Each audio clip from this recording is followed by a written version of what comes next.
1, 2, 1, 2, 1, 2. On to our next segment right here on Good Morning Kenya. My name is Vivian Ndegwa, and today on Transformative Leaders, we talk about fuel. Now, fuel prices more or less control the economy of our country and the world at large.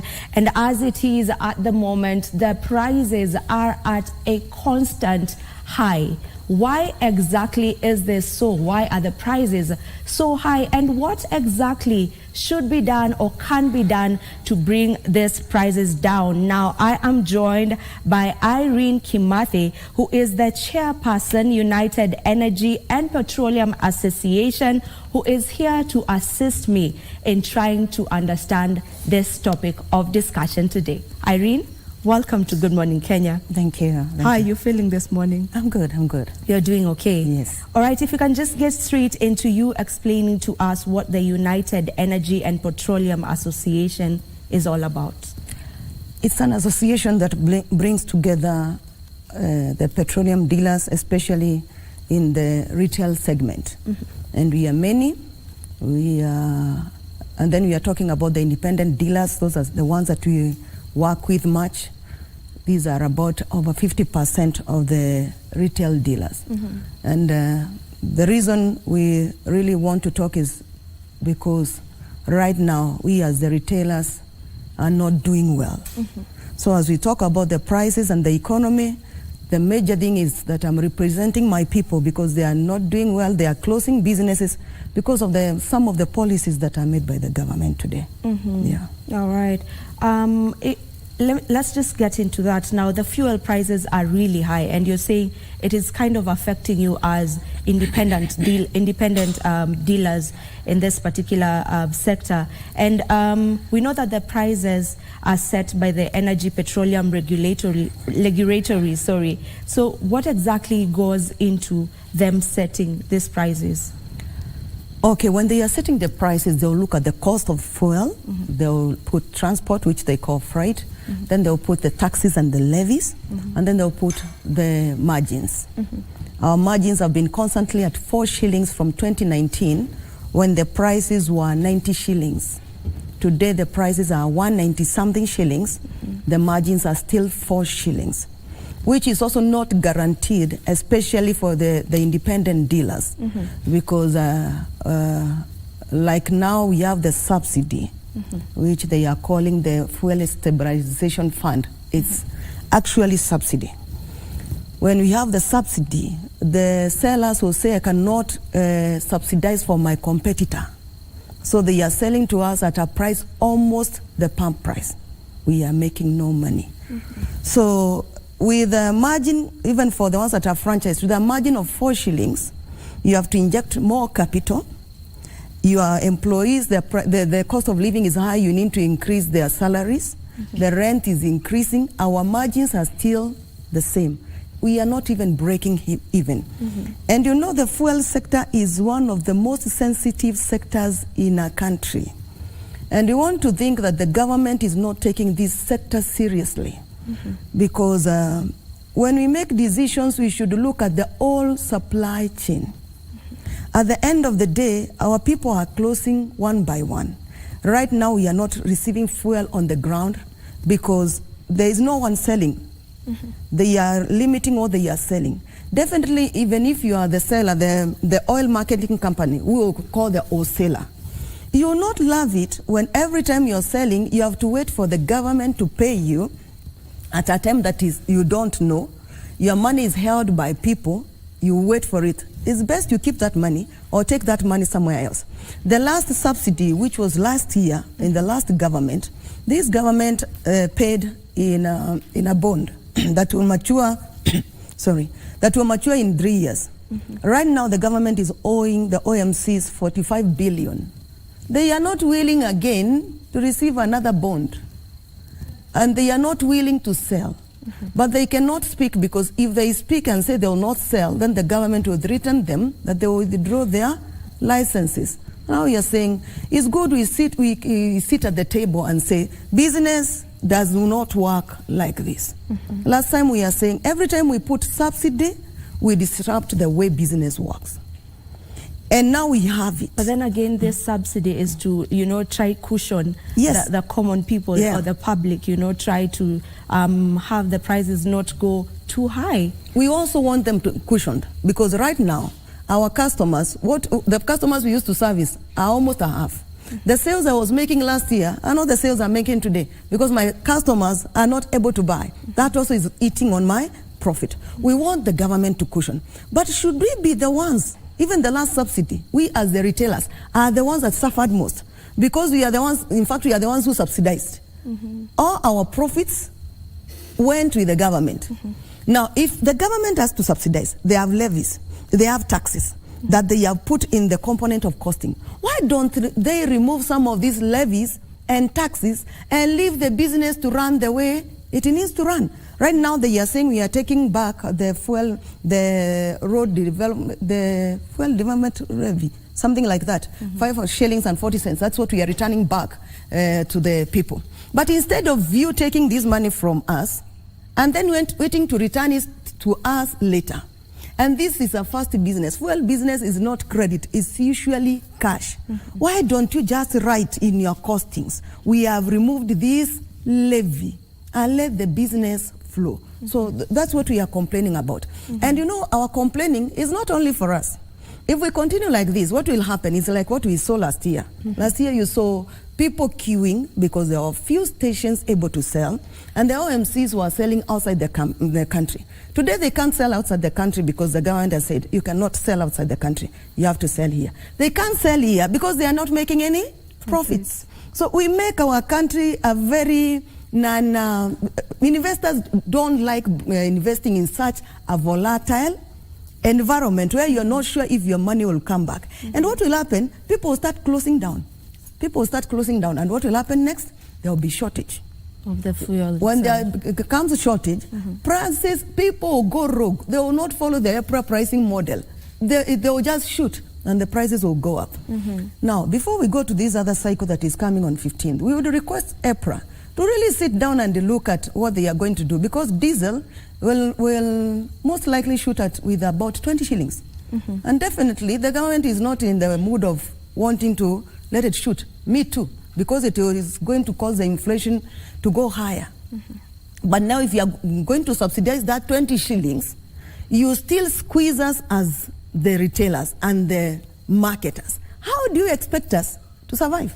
And that's what we are saying. Rethink how you price these things. All right, and if I may just get you back on the margins that you mentioned, that it's at 4 shillings. It has been like that since 2019, when the cost of fuel was around just 90 shillings. It's more than that. It's more than 100 plus, more than that, and it's still the same. So why is it not changing? Why are the margins remaining constant and we have these changes? Definitely, with the prices going up the way they are going up, and the government is really trying to make sure that the prices are on a level that we can be able to afford, they don't feel like they would want to push our margins higher, because it is in the pricing system. We are controlled by EPRA, and the EPRA will give prices every 14th of the month. Now, it's good for the government the way they think, but the same way they will say we want 16%, and they will push it from 8 to 16. It's the same way they should understand that they don't expect us to maintain the jobs we have. We are not even talking about creating more employment, to maintain the employment that we have and supply fuel with money that you cannot even break even. Today, if I was taking a loan of for 90 shillings per litre last year, now I have to take a loan of 180 something shillings. I'm paying interest double. Yet the government is not willing to add my margins. That notwithstanding, there's the independent segment. Those ones, they get their prices per day, depending on the way the prices in the international markets are and the supply of fuel at the depot. Now, those ones, when subsidy comes, are the ones that are pushed out of business. And most of these people are indigenous people. They are the mamambogas that this government was talking about. They are the people that supply the rural areas, the very rural areas down there. And these are the people that are now getting out of business. And many of them, as I talk to you now, they have closed their businesses. Yeah.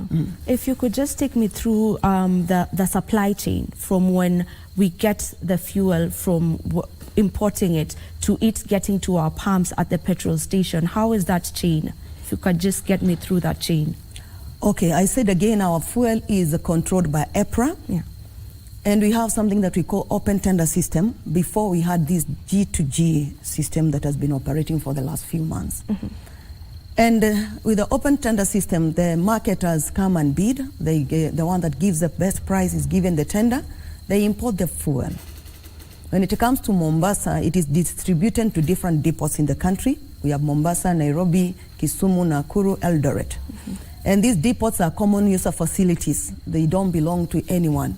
So they are facilities where everybody can use. Though now you'll see this one is for this company, they are the ones that are running this one, they are the ones that are running this one. And now the retailers will get the fuel from the depots. The OMCs, they have a set price. We had a wholesale cap that was removed but returned some 3 months ago. But now with the subsidy, EPRA has removed the wholesale cap. The wholesale caps make sure that the pricing goes the way it is planned. So that if the marketer brings the fuel, he is told you can only sell up to this amount.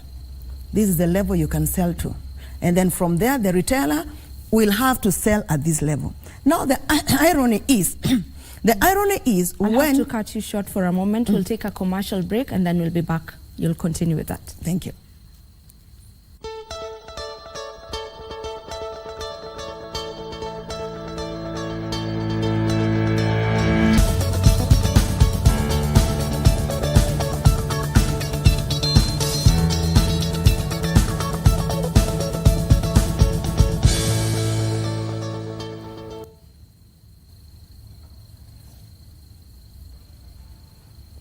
Welcome back. In case you're just joining us, our topic of discussion today is on fuel prices in the country and the way that they are at a constant high. And with me is Madam Irene, who is right here with me to talk to me about this particular conversation. And before we went on that short break, you were just getting me on the supply chain, where it all starts, and breaking it down to us, for us rather, to when it gets to our pumps. Yes, so I was at where? When the fuel now comes at Mombasa port, then now it is distributed to the depots. From the depots, the retailers get it from there. They will get it with the minimum vehicle that you can get it with is 10,000 liters. So these people of 10,000 liters will go now sell to the small stations that will buy 1,000, 2,000, 3,000. And now that's how it goes downstream. Yeah. Right. The big question here that everyone maybe is asking is why. I feel like we have not answered the question of why are our fuel prices high? What factors are affecting the prices? The fact that they are now just high. Why is that so? The prices in the international market are high. The countries that produce oil, like now they have cut production. Every time they cut production, definitely the prices will hike. Then we have the dollar issue. We have the dollar issue mainly because us as a country, our balance of payment is bad. Our cost of production is high. The more the fuel goes higher, our cost of production goes higher. So we are not competitive in the international market to be able to export. On the other hand, the United States Foreign Bank, Federal Bank, increased the interest rates on the dollar, so the price of the dollar internationally is high. And there's also the dollar stocks. We were running on a lower stock when the inflation was not high. Now trying to increase that stock so that we can have the amount of dollars we require is also another thing. And this is where the G2G came in. And now we are about to pay the money that we owe.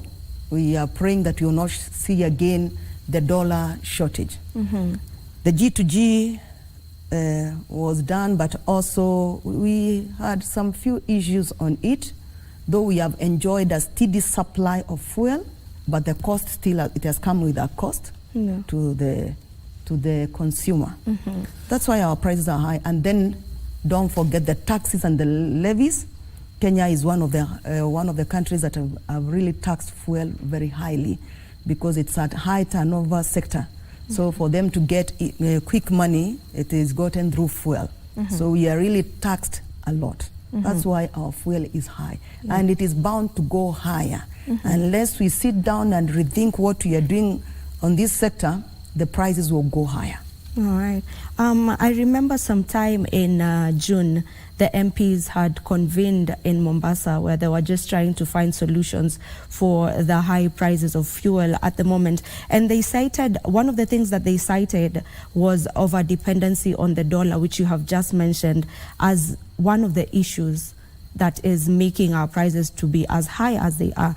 What can be done about that? I mean, is it that we should stop operating on, the dollar, or what exactly should be done? It's a bit difficult to stop operating with the dollar. The way our economy is and the dependency that we have with these countries. It's easy for us to deal with our internal issues, like making sure that we increase our production, reduce imports, empower our local manufacturers so that we can consume what we have and reduce on the dependency of buying from outside. One of the guests that was here with Victor just before we came in, I had him talking about the fact that we are too dependent on we are importing everything. If we can be self-sufficient, that would be better for us. Can we get to a point where we are self-sufficient when it comes to matters fuel? Is it even possible for us as a country to be self-sufficient in that area? When it comes to fuel, it's a long journey because you remember you have our fuel in Turkana, but it's still a long journey. We've been asking what's happening. The government is working on that dimension. On the other hand, I would want to say, if the government can look at the costing of fuel and sacrifice some bit of the money that they receive from it, it will push us a bit as a people, but then we can also reduce our expenditure, our spending even on development issues. We first deal with the fuel. When the cost of fuel comes down, every other thing will come down. If inflation will go low, our cost of production will go low, we will be competitive in the international market, and therefore will not be depending on importing. We'll be exporters and we'll be able to feed ourselves. It's just that simple. You've touched on Turkana and the fact that we know that there's oil that was discovered there. And maybe for someone who is watching and is wondering, then what is being done about that? Can't we just start extracting this oil and, start using it so that, things are not as expensive as they are? We are also asking the same question. I would request this media station to call the people in the Ministry of Energy. At least they give us an explanation on what is happening, because we are really expectant and we are really waiting for ourselves to become producers of fuel in this, in the area in Africa. And if we got our own fuel, I think things would be better. So if you call them, I'll also be very happy to hear. You're not the right person to answer that question. All right, so from where we stand at the moment, can we predict a future, or rather a near future, where we're going to see the prices of fuel going down? Can we predict it? Are you seeing it anywhere? Not in the near future, unless something very drastic happens. The war in Ukraine really brought a lot of trouble in the fuel sector. And now with the international markets, prices hiking and our taxes have increased, then the prices will continue increasing. Definitely, as I said again, the government will not feel like increasing the prices. And that's why we are here to tell them, when they are not increasing the prices for the consumers, let them remember that the consumer will never get the fuel without the retailer. So the retailer should not be killed so that the consumer receives the fuel. Remember again, the consumers are our customers. We are also consumers. Let the government sit and rethink again how they work on the supply chain and the pricing of fuel. What should they do for you as retailers? First of all, let them increase margins. Number two, subsidy. Subsidy is good, but let them effect it on in another way. As I have said, there are many taxes and levies in the system of costing. Why can't they just sit down and say, this one, we are scrapping it for now, let the prices be like this, because we have some of those levies, the taxes are like 20-something shillings. Why don't they say we are just removing this component for now? We are not getting that money from this dimension. Let the business flow. When things are back to normal, they will now start putting the taxes. Yeah. If you may just let me know, how are you as independent dealers being directly affected by these prices being high? Per now, we are not getting any fuel, because nobody is willing to sell to us, simply because the seller will say, I cannot subsidize for my competitor. Yeah. So we are not getting any fuel. On the other hand, nobody wants to sell every time they are selling, it's a negative, so that you can also get fuel to go and sell. And what we are getting at almost the retail price. We are not breaking even. And it's just some period of time before we get tired, and some of us have started getting tired. And another thing that I'm fearing is that spontaneous closure, because there's a level that I can arrive, and all of us, like what happened last year, we will not tell each other. We will just stop selling. And another thing that can really happen, you know, we are human beings. The people that are making policies are sitting in offices, they are being paid their salaries. Our salary comes from the profits that we make.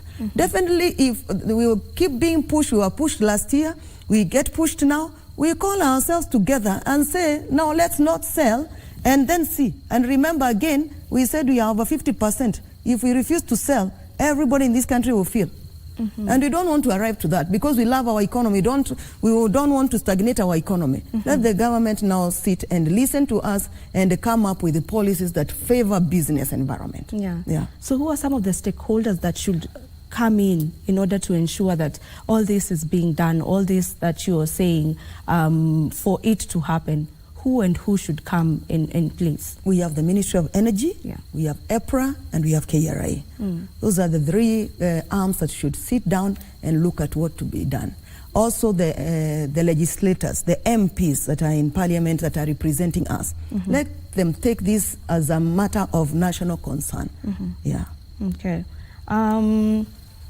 As we wind up, I want to go back to the subsidies, which you are saying that are really not doing well for you exactly. And you mentioned that the government should instead just work on the levies and the taxes. But we are already, as a people, and I believe the people who are watching right now will agree with me, we are already suffering when it comes to taxes and these levies. So, I mean, the subsidy is like the way to go. So if you're saying it is hurting you as independent dealers in this particular sector, then what? We are saying we are not refusing to have the subsidies. Every time the cost of fuel is low, we are happy, because even the cost of capital for us is low. We are just saying let the government look at the way they affect the subsidies. Number two, when we talk about taxes, if there are people that have suffered because of taxes, it's us as the fuel dealers. Why? Because our business are high turnover. And because of that, when the KRI guys come to check our calculations and our accounts, they want to imagine that we make a lot of profits. And the demands they give us are too high. We have been asking the government to put the VAT at the depot level, where they don't come to harass us again after you have received the fuel. Because VAT is in the pricing component. Now, like now I'm saying we are getting fuel at retail. And you imagine the KRA guys expect that we have collected the 8%, the 16% VAT, which we have not collected, because the pricing system does not work as they have written in books. It does not work like that. We also have the issue of withholding VAT, where they are expecting you as a seller, someone to withhold from you 2% of 16%. For example, the resellers, they make like 2,000 shillings per 10,000 liter truck. If you withhold from them, the money that you're supposed to withhold is far much more than what they are making. Their capital is held. Then you have to wait for KRA to reimburse to you, which they never reimburse. You stay and stay before they reimburse. And that's how our businesses are dying slowly, slowly, slowly. We are saying as a fuel sector, we need a sit down with the KRA, we need a sit down with EPRA, we need a sit down with the government. Because basically, they are the ones that are regulating us. If that's not possible, let everybody sell at whatever price that they can be able to break even. Because you cannot control people and then not listen to their issues, you continue squeezing them. Yeah, so we have big issues with taxes. Not that we don't want to pay, it's just the way taxes are being administered. And it's good to know. We can write things in books, but do they happen like that practically? It's good that KRA sits with the people that pay and ask them, we need this amount of money from you. How are you comfortable remitting it? Us will tell you, if we remit it like this, you'll get your money 100%. We've been saying, if you take your money from the depot, because all fuel comes through the depot, there is no fuel that is mined from anywhere else. Pick all your VAT from there. Let us be. If I don't make any money, there's no KRI following me. That one will solve also the withholding VAT issue. The government is using a lot of money to follow these taxes. And we are giving them a solution that will even cause them to sit pretty and just check their records. So we have solutions, but we need to sit down with the relevant authorities so that we can discuss, agree. They tell us this is workable, this one is the way we can do, so that they get more money from us and we also do business with ease. Yeah. Okay, and on to my last question. Would you say that you have a level playing field with the multinationals as independent dealers? Definitely no. Because we are supposed to be having a retail wholesale cap, the way we have a retail cap. Every time the government brings, not even the subsidy, there was, one day you hear there is no wholesale cap. And what happens? The multinationals, they enjoy the whole supply chain. They have imported the fuel, they sell the whole supply chain. Us, we are not in the importing. We are just buying from them and selling. Now, if you cap me, you say don't sell beyond 100. But you don't cap the one that is selling to me. What are you doing? You're practically killing me. We don't have a level playing ground. And I usually say, let the people, relevant authorities know this. We want multinationals, we want investors, but we need to grow our own people today so that they can become multinationals tomorrow. The money that is earned by multinationals, the money that comes back to our country is more money. They return that money back to their countries. We need to grow our own people and make policies that cause them also to rise. We are not operating on a level playground at all. Yes. Okay. Thank you so much for coming to the program, and thank you so much for shedding light on this particular topic. And I hope that whatever you have said is going to be worked on. You know, you've really insisted on you having talks, people coming together and sitting down and having talks on the way forward. And you've said that is the only way that we can get to a point where we will see the prices of fuel going down. Yes. Otherwise, there's really nothing that is being done. Yes. We hope that is going to take place. Thank you so much once again for coming. And yeah, we hope to see you again soon when you're talking about the fact that the prices have gone low, hopefully. I'm looking forward. Looking forward to that as well. Don't you go too far. Good Morning Kenya continues in a bit.